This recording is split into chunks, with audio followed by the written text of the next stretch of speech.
যারা ট্রেড নেওয়ার জন্য খুব ছটফট করে, কোনো কিছু না চেক করেই ট্রেডে এন্ট্রি নিয়ে নেয়, তারা কিন্তু ট্রেড থেকে অত তাড়াতাড়ি বেরিয়েও যায়।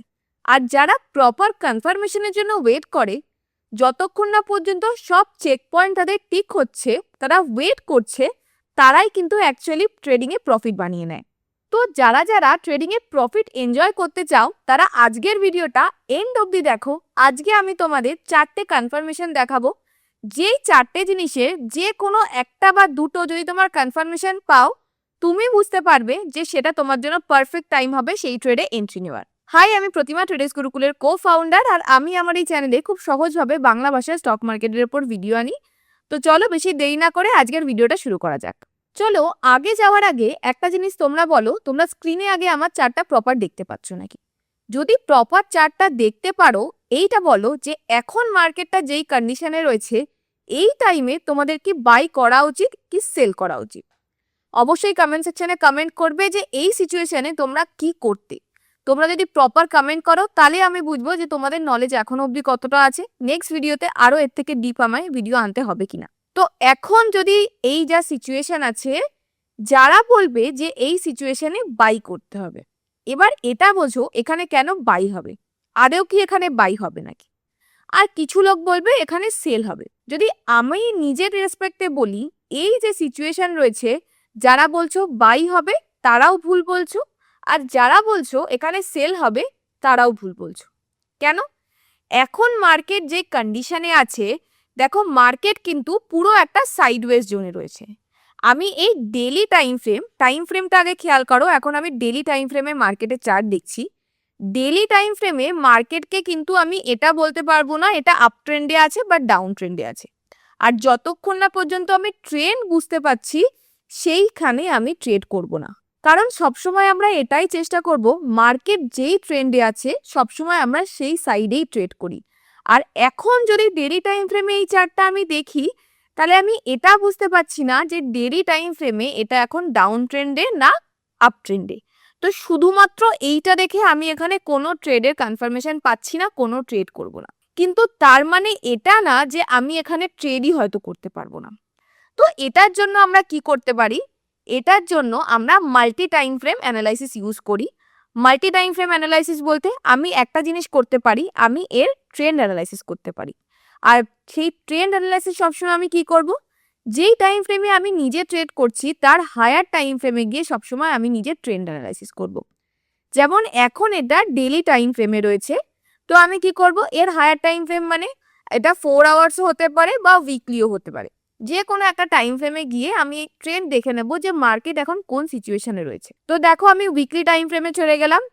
উইকলি টাইম ফ্রেমে কি দেখলাম, যে মার্কেট কিন্তু দেখো হায়ার হাই হায়ার লো বানিয়ে বানিয়ে উপরে যাচ্ছিল, কিন্তু এখন ট্রেন্ড চেঞ্জ করে যদি আরো ভালোভাবে বুঝতে হয়, শুধু এখানে এসে এই যে ক্যান্ডেলস এটা রয়েছে, এটার থেকে আমরা চেঞ্জ করে এটাকে ধরো লাইন করে নিলাম, এতে তুমি ট্রেন্ড আলো বেশি ভালো বুঝতে পারবে। দেখো উইকলি টাইম ফ্রেমে কিন্তু এর লোয়ার লো এবং লোয়ার হাই বানিয়ে নিচের দিকে যাওয়া শুরু করেছে, আর এইখানটায় এর পুরনো কার্ভটার কাছেও রয়েছে। তো এটা আমি বুঝতে পারছি, আর যাই করি এখানে বাই ট্রেড তো আমি প্ল্যান করব না। এবার লোয়ার টাইম ফ্রেমে অ্যাজ পার ইউর স্ট্র্যাটেজি যদি কোনো শর্ট সাইডে ট্রেড হয়, তাহলে তুমি এখানে প্ল্যান করবে, কিন্তু বাই সাইডে কোনোভাবে তুমি এই সিচুয়েশনে এখানে কিন্তু ট্রেড প্ল্যান করবে না। এটুকু বোঝা গেল। এবার চলো আবার আমরা ডেলি টাইম ফ্রেমে চলে যাই, আর এখানে লাইন চার্ট থেকে আমরা ক্যান্ডেলসে চলে আসি। এবার কেন এটা বলছি এই জিনিসটা বোঝো। এবার অনেকেই আছে যারা রিভার্সাল ট্রেডিং করে, কিন্তু যারা মার্কেটে নতুন, যারা বিগিনার, তাদের জন্য এটা বোঝা যে মার্কেট কখন রিভার্সাল দিচ্ছে, মার্কেটের টপ বা বটম বুঝে রিভার্সাল ট্রেড প্ল্যান করা কিন্তু ভীষণ ডিফিকাল্ট। তো আমি সবাইকে এটাই বলি যে মার্কেটের রিভার্সাল ট্রেড না খুঁজে, মার্কেট যেদিকে ফ্লো যাচ্ছে, মার্কেট সেটা আপ ট্রেন্ডও হতে পারে বা ডাউন ট্রেন্ডও হতে পারে, তুমি আগে এটা বোঝো যে মার্কেটের ট্রেন্ড কোন দিকে রয়েছে। ট্রেন্ড যেদিকে থাকবে সেই সাইডেই তোমরা নিজেদের ট্রেড প্ল্যান করো। আর এই কনফার্মেশনটা বোঝার জন্য তোমাদের যেটা করতে হবে, তোমরা যেই টাইম ফ্রেমে ট্রেড করছো তার হায়ার টাইম ফ্রেমে গিয়ে তোমরা চাইলে লাইন চার্ট দিয়ে ইউজ করতে পারো মার্কেটের ট্রেন্ড বোঝার জন্য, বা normal market higher high higher low বানিয়ে বানিয়ে উপরে যাচ্ছে বা নিচে যাচ্ছে এটা বুঝতে পারো। এটা তোমাকে এটা কনফার্ম করতে হেল্প করবে যে ওই স্টকে তুমি বাই সাইডে ট্রেড করবে না সেল সাইডে ট্রেড করবে, না ওয়েট করে যাবে ও সাইড জোনে থাকে। বোঝা গেল? তো ফার্স্ট কনফার্মেশন আমরা কি দেখবো, যদি আমি কোনো স্টকে ট্রেড প্ল্যান করি যে সেটা মার্কেটের ট্রেন্ডের এগেনস্টে না মার্কেটের ট্রেন্ডের ফরে। যদি দেখো মার্কেটের ট্রেন্ডের ফরে তোমার ট্রেড হচ্ছে তাহলে তুমি ওখানে ট্রেড প্ল্যান করবে। আর যদি দেখো মার্কেটের ট্রেন্ড একদিকে এত তোমার মনে হচ্ছে যে অপোজিট সাইডে অ্যাজ পার সিস্টেম তোমার ট্রেড তৈরি হচ্ছে, তুমি ওখান থেকে একটু দূরে সরে যাবে, চেষ্টা করবে অন্য স্টকে দেখার যে কোন কনফার্মেশন হচ্ছে। তো এটা তো গেল আমাদের ফার্স্ট পয়েন্ট। এবার তোমাদের এটা বলে দিই যে তোমরা কোন কোন টাইম ফ্রেম ইউজ করবে মাল্টি টাইম ফ্রেম অ্যানালাইসিসের জন্য। ধরো তোমরা ইন্ট্রাডেতে ট্রেড করছো, ইন্ট্রাডেতে নর্মালি 15 মিনিটসের টাইমে ট্রেড করা হয়। যখন তোমরা ইন্ট্রাডেতে ট্রেড করছো তখন তোমরা এক কাজ করবে, তোমরা 15 মিনিটসের টাইম ফ্রেমে গিয়ে ট্রেড নেবে, আওয়ারলি টাইম ফ্রেমে গিয়ে তোমরা ট্রেন্ড দেখবে, অ্যানালাইসিস করবে। কিন্তু তোমরা যদি আরো ভালো ট্রেন্ড বুঝতে চাও তাহলে ডেলি টাইম ফ্রেমে যাবে। তো 15 মিনিটসে যদি তুমি ট্রেড নাও, 15 মিনিটসের জন্য তুমি কি কি চেক করবে? 15 মিনিটসে তো গিয়ে তুমি ট্রেড নেবে, সেখানে তুমি অ্যাজ পার ক্যান্ডেলস্টিক্স বা অ্যাজ পার প্রাইস অ্যাকশন যে কোনো স্ট্র্যাটেজি হিসাবে ট্রেড নিতে পারবে। কিন্তু ট্রেড অ্যানালাইসিসের জন্য মার্কেটের নর্মাল ট্রেন্ড কোন দিকে রয়েছে সেটা বোঝার জন্য তুমি 1 আওয়ার নিতে পারো। আর যদি ওভারঅল মার্কেটের ট্রেন্ড কতটা স্ট্রং আছে সেটা বোঝার জন্য তুমি 4 আওয়ারও নিতে পারো বা 1 ডেও নিতে পারো। এই টাইম ফ্রেমগুলো ইউজ করবে। আর এই জিনিসটা যেরকম তোমার ইন্টারডে ট্রেডের জন্য ইউজ হবে, তোমরা যদি অপশনস বাইং ট্রেড করো, অপশনস বাইং করো ইন্ট্রাডেতে, সেটার জন্য তোমরা এই টাইম ফ্রেমটা ইউজ করতে পারো। এবার যারা তোমরা সুইং ট্রেডিং করো, সুইং ট্রেডিং নর্মালি যারা করে ডেলি টাইম ফ্রেমেই করে। তো ডেলি টাইম ফ্রেমে যদি ট্রেড করো তখন তুমি 1 ডেতে গিয়ে তো অবভিয়াসলি তুমি ট্রেড নেবে, আর তার সাথে সাথে ট্রেন্ড অ্যানালাইসিসের জন্য তুমি ইউজ করতে পারো 1 উইক। 1 উইক এটা ইউজ করবে তুমি তোমার ট্রেন্ড অ্যানালাইসিসের জন্য যে মার্কেট এখন কোন ট্রেন্ডে রয়েছে। আর যারা ইনভেস্টিং এর জন্য ট্রেড নিচ্ছ তারা হয়তো উইকলি টাইম ফ্রেম দেখে ট্রেড নিতে পারো। ইনভেস্টিং এর জন্য অবভিয়াসলি যারা ভাবছো লং টার্মের জন্য, তো তারা উইকলি টাইম ফ্রেমের সাথে তারা কিন্তু মান্থলি টাইম ফ্রেম এইখানে চেক করতে পারো তোমাদের ট্রেন্ড অ্যানালাইসিসের জন্য। সবসময় চেষ্টা করবে যেই টাইম ফ্রেমে তুমি ট্রেড করছো তার থেকে হায়ার টাইম ফ্রেমে গিয়ে তুমি তোমার ট্রেন্ড অ্যানালাইসিস করবে। তো বোঝা গেল কোন কোন ট্রেডের জন্য তুমি কোন কোন টাইম ফ্রেম ইউজ করবে।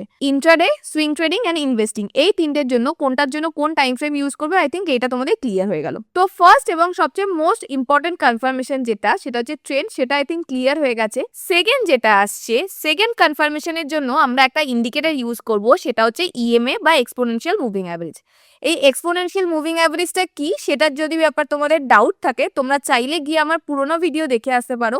লাস্ট ভিডিওতেই আমি ডিটেলে ইএম এর উপর একটা ভিডিও বানিয়েছি, তো তোমরা চাইলে আমি আই বাটনে অ্যাড করে দেবো এর লিঙ্কটা, তোমরা চাইলে ডিটেল ভিডিওটা আগে দেখে এসো যদি যারা জানো না যে এক্সপোনেনশিয়াল মুভিং অ্যাভারেজ কি হয়, কেন ইউজ করা হয়।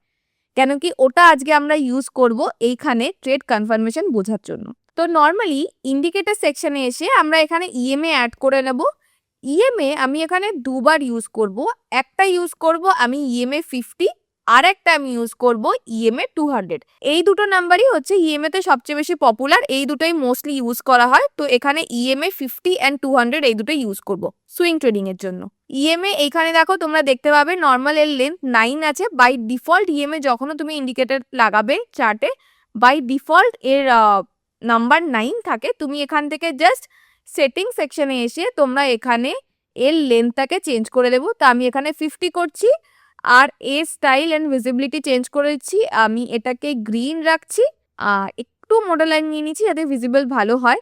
ইএমএ 50, আর ইএমএ আরেকটা যেটা নেব সেটাকে আমি কি বললাম 200 নেব। তো এটাকে আমি চেঞ্জ করে কি করে দেবো, এইটাকে আমি চেঞ্জ করে এর লেন্থ 200 করে দেবো।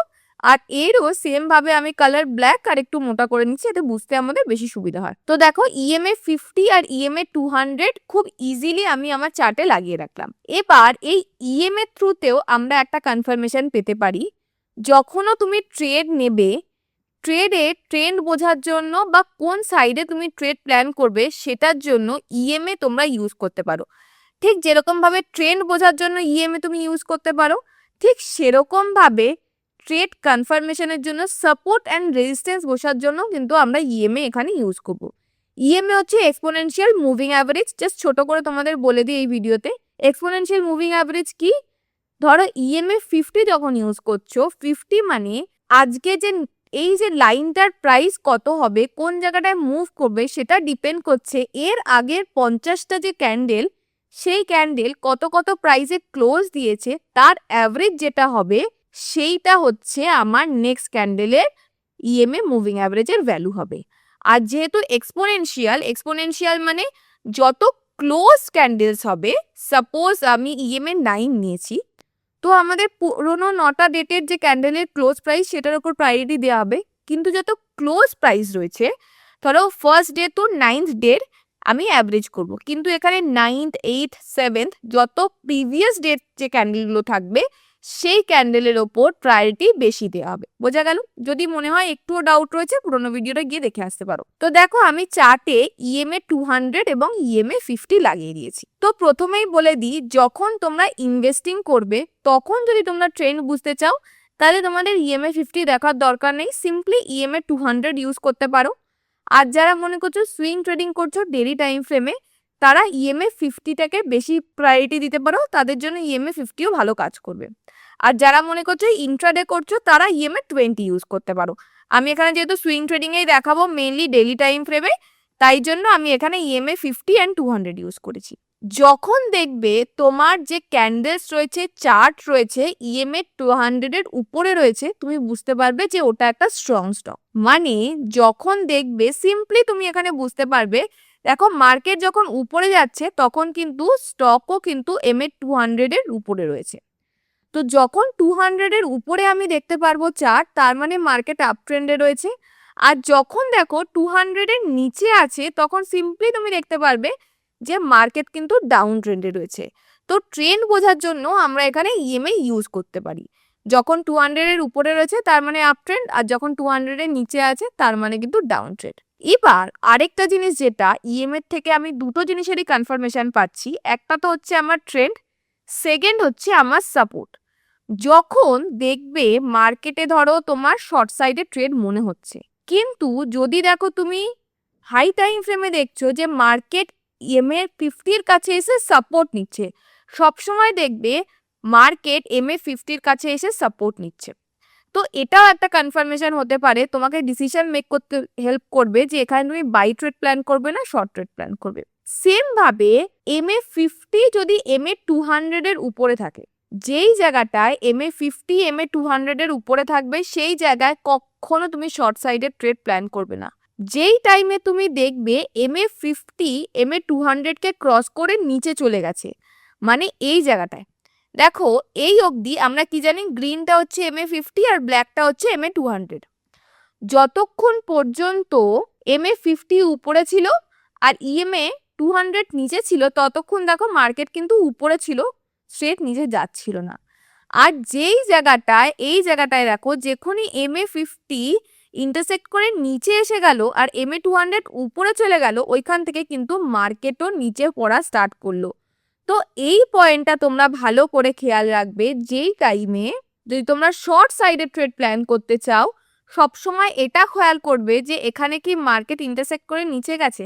যদি এই সব জায়গায় কখনো বাই ট্রেড তোমাদের মনে হচ্ছে যে হতে পারে, সেই সময় সেগুলোকে চেষ্টা করবে অ্যাভয়েড করার, কেন মোস্টলি ওই টাইমের ট্রেডগুলো কিন্তু তোমায় ফলস ট্রেড দেবে। তুমি দেখতে পারবে মুভিং অ্যাভারেজ থেকে রেজিস্ট করে কিন্তু ও আবার নিচে চলে যাচ্ছে। আমি তোমাদের ভালোর জন্য আরেকবার দেখিয়েও দিচ্ছি। দেখো ঠিক দেখো এইখানটায় আমরা কি দেখলাম, যে এইখানটায় আমি দেখলাম এমএ 50 নিচে এসে গেল, তো আমি এটা বুঝে গেলাম মার্কেট ডাউন ট্রেন্ডে রয়েছে। কিন্তু যারা এটা দেখবে না, ধরো আমি যদি এই ইন্ডিকেটরটা বন্ধ করে দিই, সাপোজ আমি দুটোই বন্ধ করে দিলাম, কিন্তু যারা ধরো এটা দেখবে না তারা ধরো এই জায়গাটায় একটা বাই ট্রেড প্ল্যান করলো, তারা ভাবছে যে আচ্ছা ডাউন ট্রেন্ড ছিল বাট উপরে শার্প মুভ হচ্ছে, এখানে ধরো একটা বাই ট্রেড প্ল্যান করেছে। দেখো একটু উপরে গিয়ে ট্রেড কিন্তু আবার ফলস ট্রেড দিয়ে দিয়েছে। আবার ধরো তারা এখানে গিয়ে একটা বাই ট্রেড প্ল্যান করেছে। দেখো যতবার তারা এখানে বাই ট্রেড প্ল্যান করবে প্রত্যেকটা টাইম কিন্তু ট্রেড ফেল করবে। আর এখানেই যদি তুমি এই ইএমএ কনফার্মেশনটা একটু ভালোভাবে দেখে তারপরে ট্রেড করো, তুমি যখনই দেখবে যে এমএ 50 নিচে রয়েছে এমএ 200 তুমি কি এখানে বাই ট্রেড প্ল্যান করবে? তুমি বাই ট্রেড প্ল্যান করবে না। তো এইখানে যতগুলো ফলস ট্রেড হতো সেই সবকটা ট্রেডকে থেকে কিন্তু তুমি বেঁচে যাবে। বোঝা গেল? তো কোন কোন ছোট ছোট জিনিসগুলো দেখো তোমায় কত হেল্প করবে। আর দেখো ঠিক যেরকম ভাবে আরেকটা জিনিসও তোমাদের বলে দিই, ঠিক যেরকম ভাবে মুভিং অ্যাভারেজে যখন আপ ট্রেন্ডে ছিল, মানে মুভিং অ্যাভারেজ 50 যখন উপরে ছিল 200 যখন নিচে ছিল, সেই টাইমে দেখো MA50-র কাছে যখনই উপর থেকে হালকা নিচে আসছিল, ও কিন্তু অ্যাজ আ সাপোর্ট নিয়ে আবার উপরে যাচ্ছিল। দেখো MA50-র কাছাকাছি এসে বারবার ও সাপোর্ট নিয়ে উপরে যাচ্ছে যতক্ষণ পর্যন্ত MA50 উপরে আছে। তুমি দেখো একটু আগে গেলে তোমরা আরো ভালো করে বুঝতে পারবে। এরকম কোনো জায়গায় যাই, এই জায়গাটায় দেখো যখন মার্কেট আপ ট্রেন্ডে, এই জায়গাটায় দেখো বারবার MA50-র কাছে আসছে, সাপোর্ট নিয়ে উপরে যাচ্ছে, ঠিক আছে, আপ ট্রেন্ডে। সেম ভাবে যখন ডাউন ট্রেন্ডে যাবে, যখন মুভিং অ্যাভারেজ 50 নিচে থাকবে, 200 উপরে থাকবে, সেই জায়গায় কিন্তু এক্স্যাক্টলি মুভিং অ্যাভারেজ কিন্তু অ্যাজ আ রেজিস্ট্যান্স কাজ করবে। সেটারও একটা এক্সাম্পল দেখিয়ে দিচ্ছি এই জায়গাটায়। এই জায়গাটায় দেখো যখন MA50 নিচে এলো আর 200 উপরে চলে গেল, তখন কিন্তু যতবার নিচে যাচ্ছে হালকা উপরে গিয়ে কিন্তু আবার অ্যাজ আ রেজিস্ট্যান্স হিসেবে কাজ করছে। এখান থেকে রেজিস্ট খেয়ে কিন্তু আবার নিচে আসছে। এখানে দেখো রেজিস্ট খেয়েছে, এখানে রেজিস্ট খেয়েছে, এখানে রেজিস্ট খেয়েছে, এখানে রেজিস্ট খেয়েছে। তো বোঝা যাচ্ছে মুভিং অ্যাভারেজ কত একটা ইম্পর্টেন্ট ইন্ডিকেটর। মুভিং অ্যাভারেজ তোমাকে ট্রেন্ডও বলতে হেল্প করছে, আর তার সাথে সাথে তোমাকে সাপোর্ট অ্যান্ড রেজিস্ট্যান্স বলতেও কিন্তু হেল্প করছে মুভিং অ্যাভারেজ। তো বোঝা গেল MA50 অ্যান্ড MA200 যারা মনে করো সুইং ট্রেডিং করছো বা ইনভেস্টিং করছো, যারা ইনভেস্টিং করছো তারা 200 ইউজ করবে, আর যারা সুইং ট্রেডিং করছো তারা 50 অ্যান্ড 200 বোথ ইউজ করবে। এই দুটো ইউজ করলে তুমি এখানে দুটো কনফার্মেশন পেয়ে যাবে, এক ট্রেন্ড কনফার্মেশন আর সেকেন্ড হচ্ছে সাপোর্ট অ্যান্ড রেজিস্ট্যান্স কনফার্মেশন। তো বোঝা গেল ফার্স্ট, সেকেন্ড, থার্ড তিনটে কনফার্মেশন কিভাবে তোমরা চেক করবে। এবার একটা কথা বলে দিই, আজকে যতগুলো আমি কনফার্মেশন বলবো এর মানে এটা না যে তুমি ট্রেড নেওয়ার আগে সব কটা কনফার্মেশন তোমাকে চেক করতে হবে। এটা হতে পারে যে দুটো বা একটা বা তিনটে, যে কোনো দুটো কনফার্মেশন তুমি চেক করলে, সেই কনফার্মেশন যখন ম্যাচ করলো তখন তোমার স্ট্র্যাটেজি হিসাবে তুমি সেখানে ট্রেড নিলে। যদি সব কনফার্মেশন নেওয়ার জন্য বসে থাকো তাহলে হতে পারে তুমি অনেক ট্রেড মিসও করে যেতে পারো। আরেকটা যেটা ইম্পর্টেন্ট কথা সেটা হচ্ছে শুধু কনফার্মেশনের উপর বেস করে কিন্তু ট্রেড তুমি নিয়ে নেবে না। আমি প্রথমেই বলেছি যে এই কনফার্মেশনগুলো এটা ঠিক করে যে তুমি ওই ট্রেড নেবে কি নেবে না। তোমার যখন কনফার্মেশন ফুলফিল হচ্ছে দুটো বা একটা, তখন তুমি অ্যাজ পার ইয়োর স্ট্র্যাটেজি, তুমি বিবি মানে বলিঞ্জার ব্যান্ডের উপর বেস করে তোমার স্ট্র্যাটেজি হতে পারে, প্রাইস অ্যাকশনের উপর বেস করে স্ট্র্যাটেজি হতে পারে, মুভিং অ্যাভারেজ বা RSI যে কোনোর ওপর বেস করে তোমার স্ট্র্যাটেজি হতে পারে। যখন তুমি কনফার্মেশন পেলে তখন অ্যাজ পার স্ট্র্যাটেজি তোমার কোথায় এন্ট্রি হবে, কোথায় তোমার স্টপ লস থাকবে, কত পার্সেন্ট তোমার স্টপ লস থাকবে, কত পার্সেন্ট তোমার টার্গেট থাকবে, তোমার রিস্ক রিওয়ার্ড সব কিছুর ওপর বেস করে তুমি কিন্তু সেখানে ট্রেড দেবে। এই আজকে যে আমি কনফার্মেশনগুলো বলছি এটার মানে এই না যে তুমি কালকে গিয়ে বাস এর এই কনফার্মেশন পেলে সেখানে বাই করে নিলে without any stop loss, without any logic, without any target. সেরকম ভাবে কিন্তু মার্কেট কাজ করে না। তো চলো, আই হোপ এই কনফার্মেশনটাও তোমরা বুঝে গেছো যে trend analysis and support and resistance কিভাবে কাজ করে। তো ফার্স্ট, সেকেন্ড, থার্ড এই তিনটে কনফার্মেশন আই হোপ তোমাদের ক্লিয়ার হয়ে গেছে। এরপরে ফোর্থ অ্যান্ড খুব ইম্পর্টেন্ট, আমি যেটা নিজের ট্রেডে খুব ইউজ করি সেটা হচ্ছে আমাদের RSI কনফার্মেশন। এই RSI কনফার্মেশনটা কি? RSI হচ্ছে আরেকটা ইন্ডিকেটর, ঠিক যেরকম মুভিং অ্যাভারেজ একটা ইন্ডিকেটর, RSI হচ্ছে একটা ইন্ডিকেটর। যদি RSI এর ব্যাপারেও তোমরা না জানো, সেটার রিলেটেডও একটা ভিডিও আমার চ্যানেলে রয়েছে, আমি আই বাটনে অ্যাড করে দেবো, তোমরা চাইলে ওটা গিয়ে চেক করে আসতে পারো। ওটা চেক করলে তোমার RSI এর বেসিক যদি কনসেপ্ট ক্লিয়ার না থাকে সেটাইও ক্লিয়ার হয়ে যাবে। তো সেম ভাবে ইন্ডিকেটর সেকশনে এসে আমি এখানে RSI ইন্ডিকেটরটা অ্যাড করে দেবো। RSI এর বেসিক যে ভ্যালু থাকে সেটা বাই ডিফল্ট থাকে 30 অ্যান্ড 70, কিন্তু আমি এটাকে 40 অ্যান্ড 60 করে ইউজ করি, যেটাকে বলে আনকনভেনশনাল মেথড। তো সেটিংসে গিয়ে সিম্পলি আমি এখানে স্টাইলে গিয়ে যে রেঞ্জ আছে সেটাকে 40 RSI lower band and RSI আপার ব্যান্ডকে 60 এই দুটো করে দেবো। এই দুটোতে আমার মনে হয় ভালো কাজ করছে, তো আমি এই হিসাবেই তোমাদেরকে দেখাবো। তো দেখো, ফার্স্টে যখন তোমার ট্রেন্ড কনফার্মেশন হয়ে গেল আর যখন তুমি সাপোর্ট অ্যান্ড রেজিস্ট্যান্সও বুঝে গেলে, তারপর RSI দিয়েও তুমি কিভাবে কনফার্ম করতে পারো তোমার ট্রেডকে। মেইনলি RSI 40 অ্যান্ড 60 এর রেঞ্জটা এই জন্য ইউজ করা হয়, যখন RSI এর ভ্যালু 60-র উপরে যায় তখন আমরা বলি ওভারবট, যখন RSI এর ভ্যালু 40 নিচে আসে তখন বলি আমরা ওভারসোল্ড, আর RSI যখন 40 থেকে 60 এর মাঝখানে থাকে তখন মানে হচ্ছে ধরো সাইড ওয়েজ বা হালকা উপরে যাচ্ছে নিচে যাচ্ছে। আর RSI 40-কে কিন্তু সাপোর্ট নিয়ে উপরে যায় মার্কেট, আবার RSI 60 থেকে কিন্তু রেজিস্ট করেও নিচে আসে। এই জিনিসটা বুঝে নাও। যখন ধরো তুমি বাই সাইডে ট্রেড করছো তখন তুমি এটা খেয়াল করবে যে RSI কোথায় রয়েছে। সাপোজ তোমার RSI যখন 20-র কাছাকাছি রয়েছে বা 25-30-র কাছাকাছি রয়েছে আর তুমি বাই সাইডের কোনো ট্রেড পাচ্ছ, তখন বেটার তুমি অ্যাভয়েড করো। তুমি কখন প্ল্যান করবে? যখন দেখবে RSI 40-কে সাপোর্ট নিয়ে উপরে যাওয়া শুরু করেছে বা RSI 60-কে ক্রস করছে, ওই রকম সিচুয়েশনে যেখানে তুমি জানো যে এখান থেকে মার্কেট স্পিডে উপরে যেতে পারে বা সাপোর্ট নেয়, ওই রকম সিচুয়েশনে তুমি বাই ট্রেড প্ল্যান করো। সেম ভাবে যখন তুমি দেখছো RSI 65, 60 ওরকম রয়েছে আর ওই জায়গায় তোমার শর্ট ট্রেড হচ্ছে, ওই টাইমে তুমি ওয়েট করে যাও যতক্ষণ না RSI 59 বা ওই জায়গা থেকে রেজিস্টকে নিচে আসছে বা RSI 30 নিচে যাচ্ছে। তো এই ছোট ছোট জিনিসগুলো তোমাকে খেয়াল রাখতে হবে। তো চলো চার্টে আমি ডেলি টাইম ফ্রেমে কটা এক্সাম্পল দিয়ে তোমাদেরকে বোঝাই, তাহলে হয়তো বুঝতে আরো সুবিধা হবে। তো দেখো এইখানে দেখলেই তুমি বুঝতে পারবে RSI দেখো যখন 60-র উপরে যাচ্ছে, এইখানে দেখো মার্কেটে উপরে যাচ্ছে। আর দেখো আমি কি বলেছিলাম, RSI 40 থেকে রেজিস্ট করে নিচে আসে। তো যখন আমরা ট্রেড প্ল্যান করব সেই টাইমে আমি এটা চেক করব যে RSI কোন জায়গাটায় রয়েছে। আর সবসময় এটা তোমরা খেয়াল করবে, তোমরা ছোট টাইম ফ্রেমে ট্রেড করো বা বড় টাইম ফ্রেমে ট্রেড করো, RSI যখন অনেকটা নিচে চলে আসে, ধরো 20 বা এরকম কিছু চলে আসে, তখন কিন্তু ওই জায়গাটায় আর অনেকটা ওভারসোল্ড হয়ে গেছে, ওইখানে কিন্তু তোমরা শর্ট ট্রেডও প্ল্যান করবে না। দেখে মার্কেট আবার হালকা কারেকশন নেবে, আবার হালকা 40 কাছাকাছি যাবে, যদি পড়ার হয় ওখান থেকে আবার রেজিস্টকে পড়বে, কিন্তু স্ট্রেট কিন্তু RSI কখনো নিচে যায় না, 20 বা 15-এর নিচে তারপরে নর্মালি যায় না। এইখানটায় দেখো RSI যখন ফার্স্ট টাইম 60-র উপরে গেল 63, এইখানে তুমি যদি বাই ট্রেড প্ল্যান করো তাহলে দেখো মার্কেট কিন্তু শার্প উপরে গেছে। আবার যখন মার্কেট 60-র নিচে আসা শুরু করেছে, ওই জায়গায় তোমায় কিন্তু বুঝতে হবে, ওইখানে কিন্তু ওই হিসাবে তোমাকে ট্রেলও করতে হবে তোমার স্টপ লস। তো আবার সেম ভাবে এই জায়গাটায় দেখো যখন RSI 60 থেকে রেজিস্ট করে নিচে আসছে, এই জায়গাটায় দেখো শার্প কিন্তু মার্কেট নিচের দিকে ফল করেছে। তো যদি তোমরা এটা ভাবো যে ট্রেড প্ল্যান হবে বা ট্রেড হতে পারে, সেই টাইমে গিয়ে আমি বলবো একবার তোমরা RSI চেক করে নাও।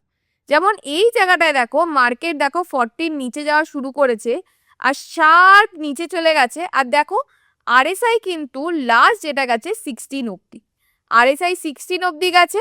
আমি এই যে এক্সাম্পলটা একটু আগে বললাম, দেখো পারফেক্ট একটা এক্সাম্পল আমি এখানে পেয়ে গেছি, তোমাদেরকে ভালো করে দেখাই। মার্কেট দেখো 40-র নিচে এসেছে, ধরো এখানে যখন নিচে তোমরা দেখছো নিচে যাচ্ছে, এখানে ধরো কেউ শর্ট সাইডে ট্রেড প্ল্যান করেছে, শার্প নিচে যাচ্ছে নিচে যাচ্ছে। এইখানে গিয়ে যদি কেউ ভাবো যখন ধরো RSI মোটামুটি 16, 17 রয়েছে, তখন যদি তুমি ভাবো যে মার্কেট তো নিচে চলেই আসছে, এইখানে গিয়ে আমি একটা শর্ট ট্রেড প্ল্যান করি, বা এইখানটায় দেখো যখন মার্কেট অলরেডি RSI 18, 19-এ চলে গেছে, ধরো তোমার মনে হচ্ছে এইখানে গিয়ে আমি একটা শর্ট ট্রেড প্ল্যান করি, এটা কিন্তু তোমার জন্য ভুল হবে।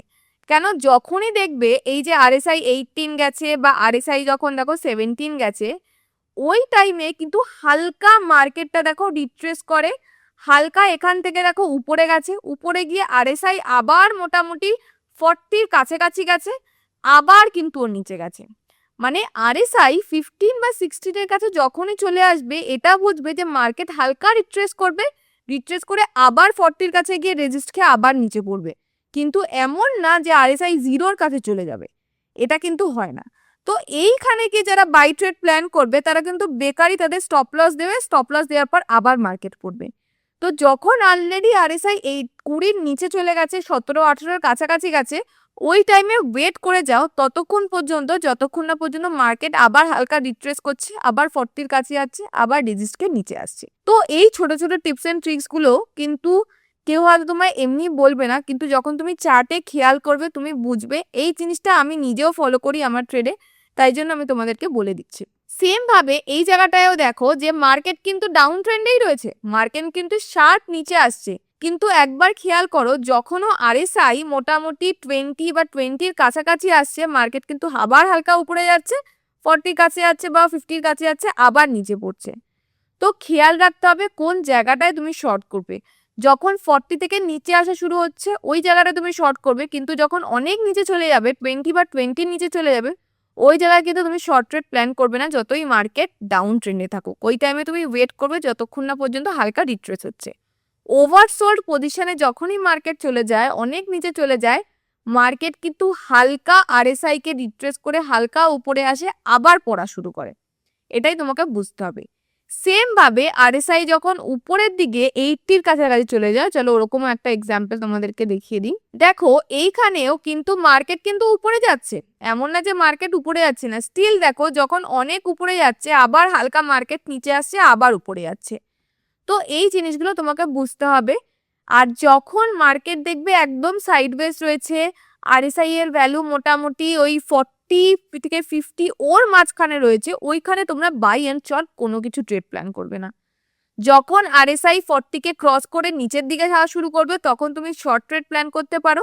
আর যখন আরএসআই কে ফ্রেশ 60 কে ব্রেক করবে, আরএসআই 60 কে ব্রেক করে উপরের দিকে যাওয়া শুরু করবে, তখন তোমরা বাই সাইডে ট্রেড প্ল্যান করতে পারো, যতক্ষণ পর্যন্ত ওভারবট বা ওভারসোল পজিশনে না যাচ্ছে। তো এইগুলো হচ্ছে কিছু কিছু কনফার্মেশন যেগুলো আমি তোমাদেরকে বললাম।